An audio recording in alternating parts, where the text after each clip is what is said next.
Hello friends, today Kelly's Road Bikes 2019. It is very easy and clear range of the road bikes here.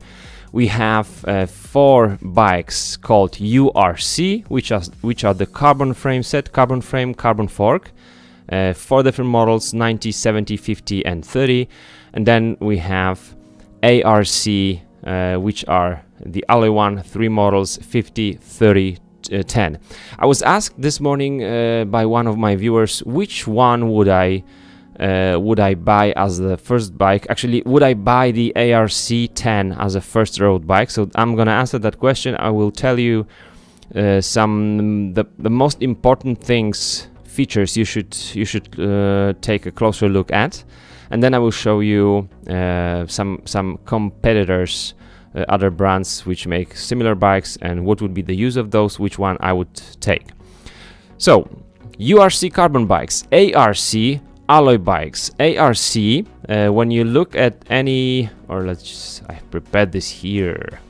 When you look at any description of those bikes, you can see endurance. That means endurance geometry.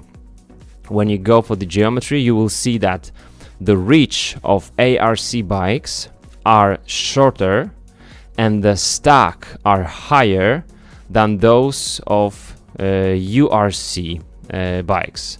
So URC will have longer reach and lower stack.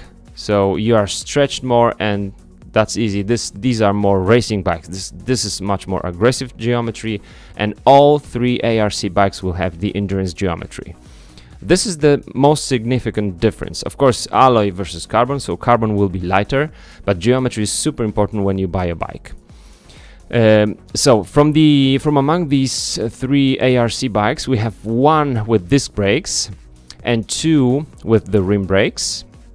The first one comes with the Claris drivetrain, Claris hubs as well, Tektro brakes, and will cost just about 800 euros, so about $900 or so. It's good price. This is just the catalog price, so you will be able to buy it a little bit cheaper at the store. This bike at this price is cool. 2x8 drivetrain is just enough for your first bike. When you are pretty advanced even on the MTB training, using this bike as a training road bike will be okay as well. Compact crankset with 3450 teeth will be just enough. And one thing I don't like that much is the internal cable riding. It's not because it's wrong on this bike, but especially on a budget bike, I think people will try to service the bikes by themselves. The external cables are always easier to replace. But this is just to know if you like the look of those internal cables. There you go. There is internal cable routing on all of the bikes on this range. The seat post here has 30.9 millimeters of the diameter. It used to be 31.6. 30.9, which is a little bit thinner, will be more comfy, but I would still like more 27.2, because you want the seat post to flex.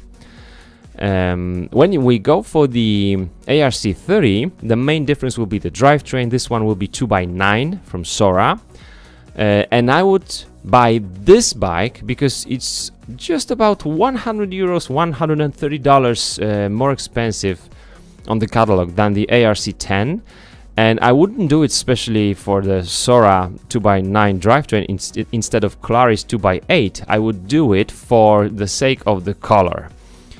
The bike has to look good for you, so if you like this color, like yellow, green, kind of loud colors, very, I would say, youngster color, very, very nice, but not really for me. This one, gray, black, white, looks cool, and yes, I would spend a little bit more money to get the bike I would like to be looking at during the ride and during when it's at home.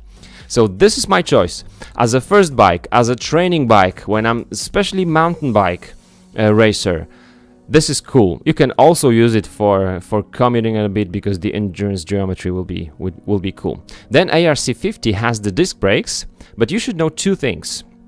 It says Shimano 105 drivetrain, but the crankset will be cheaper. It's not 105, but still it has the integrated spindle here, so that's good, but it's not 105.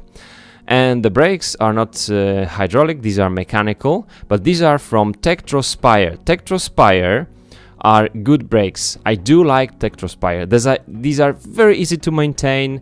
They just work very well, and if you use Kevlar or ceramic pads from Disco brakes, it's not an ad. If you use those on wet and dry conditions, these will be even more powerful. But you should know one more thing. This bike, even though it has the disc brakes, doesn't come with through axles. Now it's standard for bikes with the disc brakes, but this bike doesn't have it, so you should know it. And that's the highest model of the alloy range, but my choice would be ARC30. This one will be much more expensive, 1,000 euros. So $1,150 and $50. And then URC30, URC50, URC70, and URC90.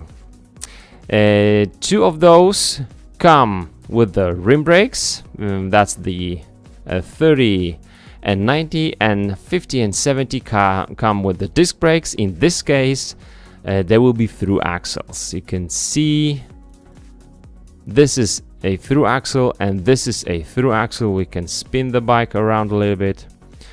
More stiffness, just updated updated feature on this bike. Very cool bikes. Carbon frame with full carbon fork will be light, and those two highest model will have also the carbon seat post. Nice that this seat post, this is the alloy one, have this offset, which makes the seat post to flex even more. I like it. Which one would I go for? That's the question. I would not buy this one with Di2. It's expensive. It's $3,800 or so, just roughly. So $4,000. Yeah, 3,800 euros, $4,000 about. It's expensive. It's not too expensive, but you should know that all these four bikes, so this whole range is the same frame. This is the same frame. Of course, through axles for the disc brakes, but otherwise, same frame, same type of carbon, so very similar weight, even for those through axles and quick release. And I would go for 100%, I would go for the URC30 on Shimano 105 drivetrain with the Shimano 105 crankset, which is very stiff, very nice, and those rim brakes are okay. But the rim brakes here have the aero feature at the back. Even though this is not an aero bike, it's hidden just behind your bottom bracket. This is how it looks like. I don't like this feature very much because this is not the best place for the rim brake to be, especially for your pads to be. When you're riding in the wet a lot, those pads will always be dirty and will wear down more quickly, and will wear down your rim more quickly as well. Good thing about it is that you have the access to the pad without removing the crankset, which means you can replace the pad without additional maintenance thing going on your bike. So that's cool. It looks very nice, same color as my choice on the alloy one, ARC30 and URC30. Otherwise, if you want a disc brakes, 105 disc brakes, pretty good price. It's still just about 2,400 euros, so $2,600 or so. Very good bike, nice looking frame.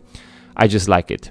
But if you want to save money, the URC30 will be considerably cheaper.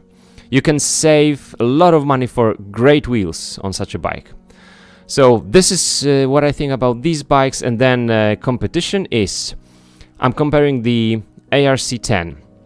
A very similar price. Merida Sculptura, very similar price, but as you can see, crankset doesn't come with the integrated spindle. It's not from Claris, even though the shifters and the rear and front derailleur are from Claris. This is FSA, cheaper. Similar price.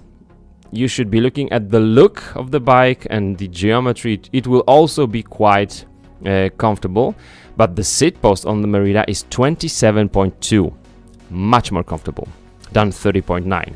And then Giant Content, similar bike, external cables, which is a good thing for me, advantage at this price. It's cheaper than the others. Also FSA crankset and just nice bike with 2x8 drivetrain, and the Trek Domain AL2, which comes with the Shimano Claris drivetrain. The chain set will be a little bit cheaper. It's not from Claris, and it says that the hubs are alloy, so aluminum alloy, not much more. So I would say that the components on this one are a little bit, it doesn't come with these, a little bit cheaper than on the Kellys, and the bike is also a little bit cheaper, so it's fair to say that these bikes are equal in terms of price and what you get for the price. So these are the bikes. If you have any further questions, put those in the comments and let me know which brands, what bikes would you like to see in the future. Bye bye.